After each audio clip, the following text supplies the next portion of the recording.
Hi, good morning. Good morning. Almusal tayo.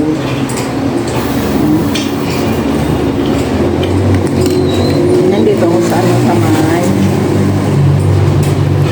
clinic ni Dr. Martinez. Ayan, magpapacheck up na naman ako. Ayan, magpapadoktor na naman kasi sa hapdi ng aking sikmura.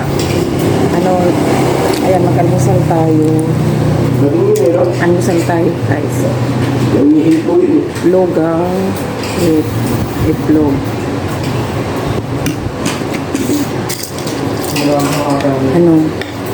Kanina pa ako dito bago mag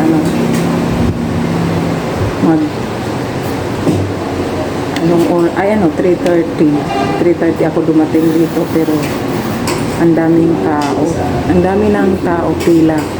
Siguro nasa 20 na ako. Nasa 20 na. Tapos lalabas yung nagbibigay ng number. 6 a.m. na. 6 a.m. lalabas yung magbibigay ng number dito. Kasi pinipilahan si Dr. Martinez.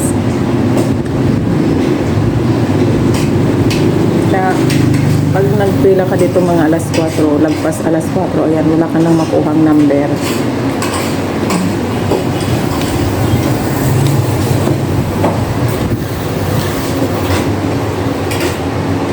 Kain tayo, guys. Ayan.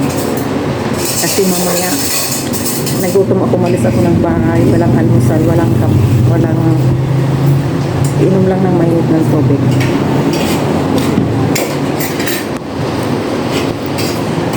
Kaya ayaw ko sana magpa-check up kasi ayaw ko malaman kung ano na naman sakit. May stress na naman pag malaman mo naman sakit mo, kasi kaso no choice, kailangan mo magpa-check up kasi ang tagal na nang nararamdaman ko sa sikmura ko. Sobrang hapdi na ng aking sikmura. So abot na ng mag-1 month na, tinitiis-tiis ko lang kasi nga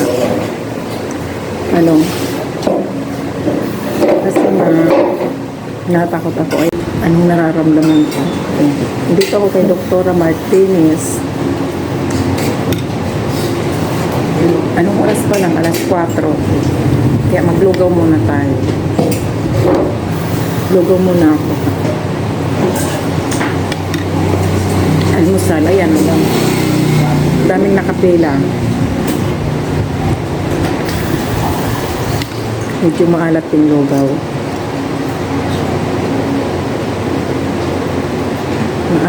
Maalat yung lugaw nila.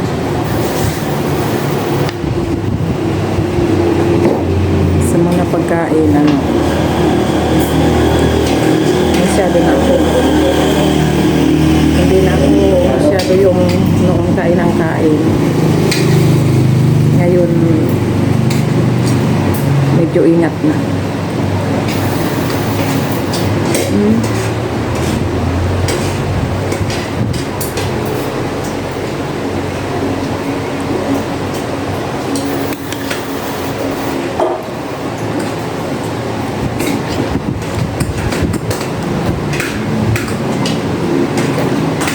Ilang hours pa ako dito? 2 hours pa ako dito. 2 hours pa. Naghintay lang ng magbibigay ng number. Tapos uwi pa ako. Tapos uwi kasi magbibigay lang naman ng number Tapos balik uli ako. Saka ang check up. Darating si Dr. Martinez mga 7 a.m.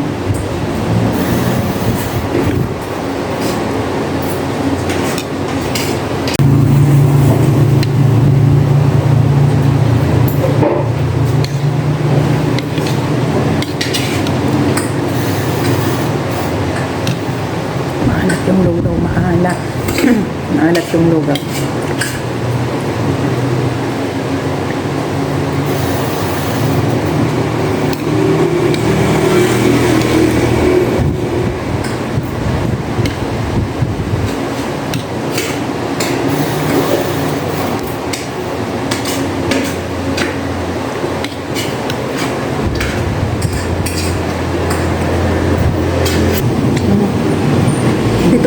kay Dr. Martinez, kailangan mo guys na magpila.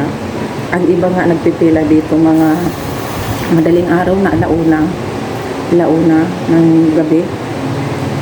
Tapos pag natagalan ka, magdating kang mga alas 4:30, wala ka ng number. Pinagpipilahan ito si Dr. Martinez. Ito na yung mga doktor ng aking anak. Nasa grade 10 na yung aking panganay. Na bata pa yung aking mga anak. Sila na ang doktor. Alam nyo guys, ayaw ko sana magpa-doktor. Kasi ayaw kong malaman kung ano ang aking sakit. Kasi mas lalo akong nai-stress.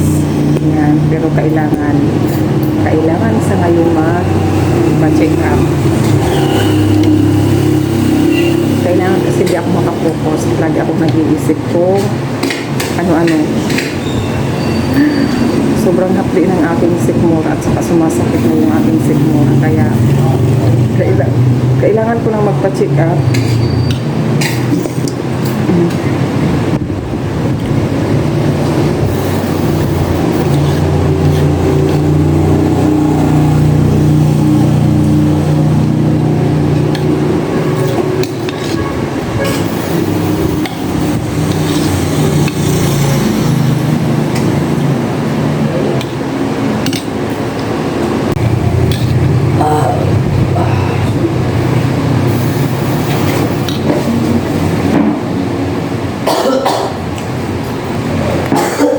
Tinitingnan ko yung pila.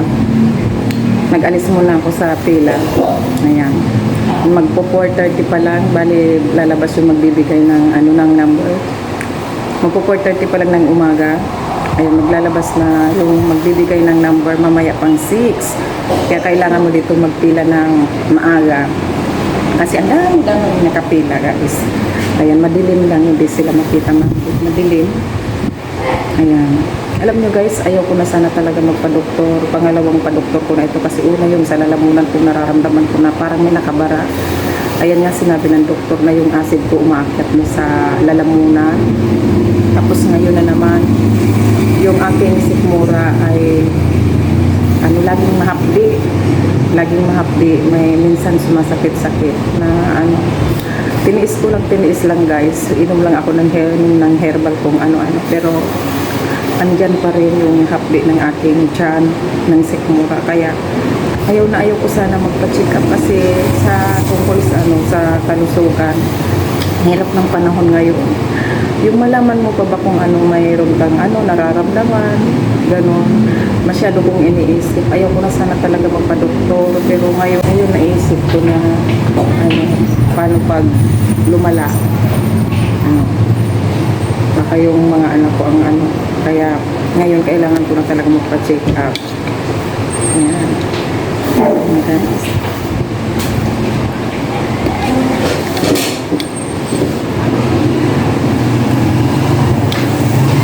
Almusal tayo. Almusal. Mamaya pa tayo bibigyan ng number. Lugaw. Kasi masyado medyo maalat yung lugaw.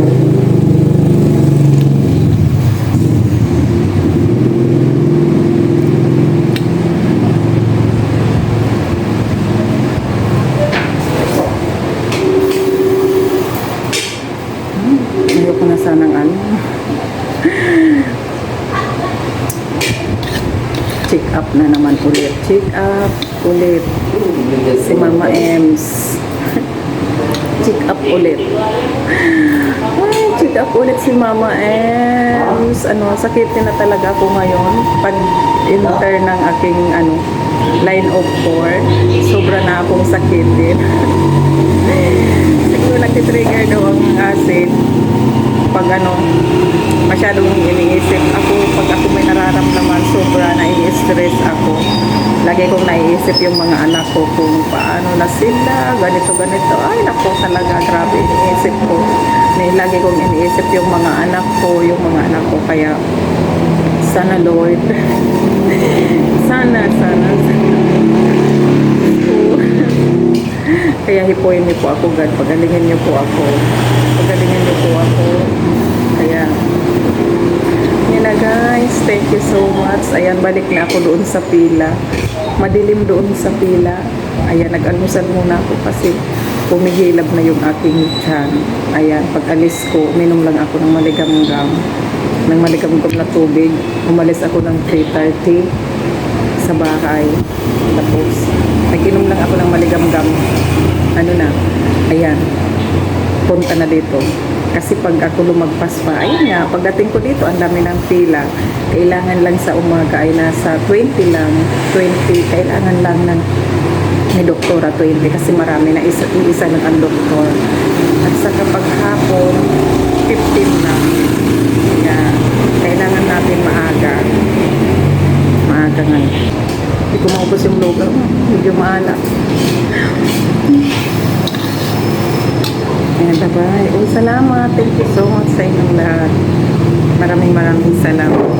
Thank you so much. Ayan, abangan niyo po yung aking result sa aking pag-check up. Ito yung pinakaayaw ko sa lahat, yung nagpapa-check up ako at saka malaman ko kung ano kasi super nai-stress na naman ako kung ano na naman inisip ko. Kaya gagawin ko ito para sa mga anak ko, yung magpapa-check up ako. Maingay yung tricycle. Kaya gagawin ko ito para sa aking mga anak. Kasi naisip ko paano kung ako magkaroon ng masakit, may sakit ng lumala pa to, paano yung mga anak ko na maliit pa si Kamban, at saka kahit malaki na yung panganay ko at saka pangalawa, mas kailangan pa rin nilang isang ina. Kaya ayan, kahit may itawa na lang na ano, sa totoo lang talaga na sa totoo lang talaga nakakalungkot na yung ano, may nararamdaman ka. Pero go lang dahil may mga anak, kailangan magpakita ka sa mga anak mo, maging malakas ka. Malakas ka bilang isang nanay kasi syempre kung mahina ka, paano yung mga anak mo na sa'yo kumukuha ng lakas. Ayan, sana okay ang result. Ayan na guys, mamaya. Ayan. Thank you so much. Maraming salamat sa inyo. Hanggang mamayang madaling araw pa ako dito maliwanag. Ayan. Thank you po sa inyong lahat. Ayan, mega love shout out sa inyong lahat. May advance Merry Christmas. Ayan, sa mga friends ko dyan. Sa mga friends ko. Sa mga napapadaan sa aking mga vlog. Thank you so much sa inyong lahat. Ayan, samahan niyo si Mama Ems na sana maging okay ang lahat. Kasi nararamdaman ko talaga, I'm not feeling well. I'm not feeling hindi okay na ang aking kalusugan, hindi na kagaya ng dati na kahit anong gawin ko, kahit ano ipagawa sa akin, okay ang aking katawan. Pero ngayon nakikita ko na iba na talaga, iba ng aking katawan.